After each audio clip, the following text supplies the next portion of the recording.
Have you ever wondered why some new habits stick and others, well, they just completely fall apart?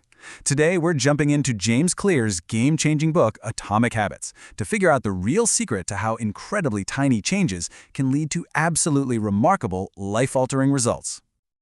You know the feeling, right? We've all been there. You set some huge, ambitious goal. For about a week, you go all in with this massive burst of effort. You feel like a superhero, and then, boom, life happens. That all-or-nothing approach? Yeah, it almost always ends in nothing. It's a super frustrating cycle. But what if the problem isn't you? What if it's the approach itself that's broken? So we're always told that if you want big results, you've got to take big, dramatic action.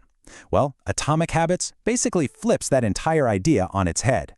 It argues that the real secret, the real magic, isn't in some massive, life-disrupting change. Nope. It's in the surprising power of making these tiny 1% improvements day in and day out. Okay, so how do we actually do this?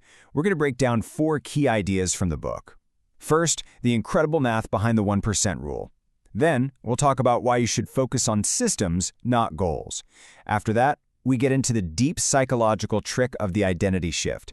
And finally, we'll get super practical with the 4 laws of change. Let's dive in. All right, first up is the 1% rule. And this is really where we see the almost magical power of compounding, just by getting a tiny bit better every single day. The core idea here is not some massive lifestyle overhaul. It's about aiming for something that feels almost ridiculously small, just getting 1% better at whatever it is you're trying to do. That's it. And here is where it gets absolutely mind-blowing. That tiny 1% improvement, it doesn't just add up, it compounds. So after a full year, you're not 365% better, you are over 37 times better. That is the incredible, explosive power of just showing up every day. This quote just nails it. It captures the core idea perfectly. I mean, think of your habits like money in a high-interest savings account.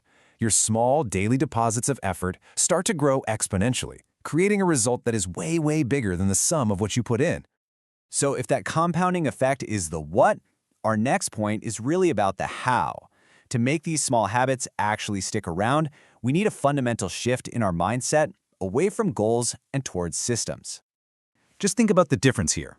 A goal, like, say, lose 5 kgs, is a temporary target. What happens when you hit it? Often the motivation just disappears.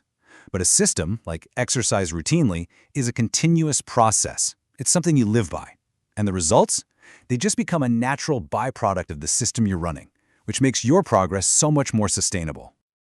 Now, this next concept, this might be the most powerful, most profound idea in the entire book. It argues that true, lasting change isn't really about what you do, it's about who you believe you are. So the old way of thinking frames the action as something external to us, a task we have to complete. When you say, I want to exercise, it kind of implies it's a chore, something you have to force yourself to do. But the new mindset, the identity-focused one, is totally different.